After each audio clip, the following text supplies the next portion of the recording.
Morning students. Now today we have discussed chemical properties of carbon compound from the chapter of carbonate compound. The first one is combustion. Combustion means when carbon burns in air or oxygen to give carbon dioxide heat and light is known as combustion or combustion reaction. Combustion means हम उसे कहते हैं जब हम carbon को Burns करें इन the presence of oxygen और carbon dioxide और हीट एंड लाइट हमें मिले तो हम उसे कंबशन कहते हैं। अब कंबशन दो तरह के होते हैं, एक कंप्लीट कंबशन और एक incomplete combustion. Complete combustion when saturated hydrocarbon gives complete combustion means saturated hydrocarbon when burns it gives blue and clean flame in the presence of oxygen. For example, methane react with the oxygen to give carbon dioxide, water and heat is known as complete combustion reaction. कह सकते हैं हम ये जो complete combustion होती है ये saturated hydrocarbons में होती है। और कंप्लीट कंबशन हम उसे कहते हैं जब कोई भी कंप्लीट जो फ्यूल है वो बर्न्स हो जाए और जो फ्यूल है वो ब्लू और क्लीन फ्लेम दे, उसे हम कंप्लीट कंबशन कहते हैं। और इनकम्प्लीट कंबशन उसे कहते हैं जिसमें जो फ्यूल्स है वो जब हम फ्यूल को बर्न करें वो दे हमें येलो और स्मोकी फ्लेम, यानी नॉट गिव्स क्लीन फ्लेम। ये मोस्टली होता है अनसैचुरेटेड हाइड्रोकार्बन में। अनसैचुरेटेड हाइड्रोकार्बन्स को जब हम बर्न्स करें it will gives yellow smoky flame, it is known as incomplete combustion. For example, kerosene oil gives a yellow smoky flame. The next one is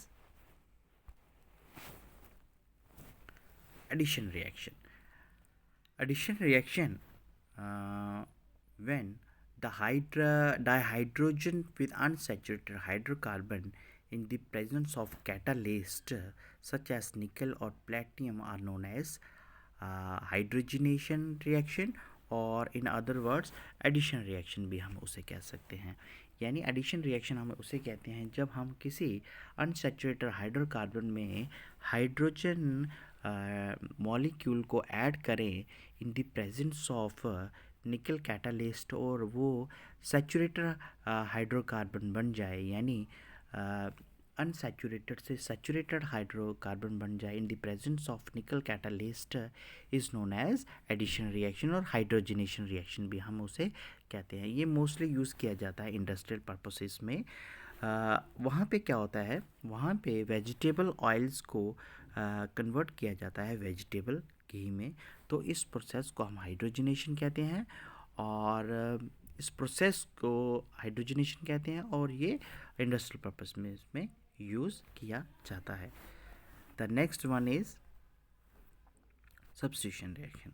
Substitution reaction, it means the replacement of one or more hydrogen atoms of an organic molecule by another atoms और group of atom is known as substitution reaction. अब यहाँ पे देख रहे हैं students, ये example है, इसमें मीथेन रिएक्ट हो रही है क्लोरीन मॉलिक्यूल के साथ in the presence of sunlight to give chloromethane और हाइड्रोक्लोरिक एसिड। यहाँ पे क्या हो रहा है, मीथेन में 4 हाइड्रोजन एटम हैं, यहाँ से एक हाइड्रोजन एटम यहाँ से रिलीज होकर क्लोरीन के साथ अटैच हो जाएगा और यहाँ क्लोरीन जो गैस है इसमें 2 मॉलिक्यूल हैं क्लोरीन के, तो एक क्लोरीन मीथेन ग्रुप के साथ, यानी ये फॉर्म करेगा क्लोरोमीथेन और hydrochloric acids.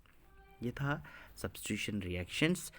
Next one is saponification reaction. Saponification reaction में the reaction of ester with sodium hydroxide, ये जो ग्रुप है ये ईस्टर है, ये रिएक्ट करता है सोडियम हाइड्रोक्साइड के साथ in the presence of H2SO4 यानी सल्फ्यूरिक एसिड्स के साथ react, it will form alcohol यानी ethanol C2H5OH ethanol and the salt of carboxylic acid, ये जो सोडियम एथोनेट सोप है। तो ये जो प्रोसेस है इस प्रोसेस को हम कहते हैं सैपोनिफिकेशन रिएक्शन। तो ये था students chemical properties of carbon compound. तो आज के लिए इतना ही। Thank you.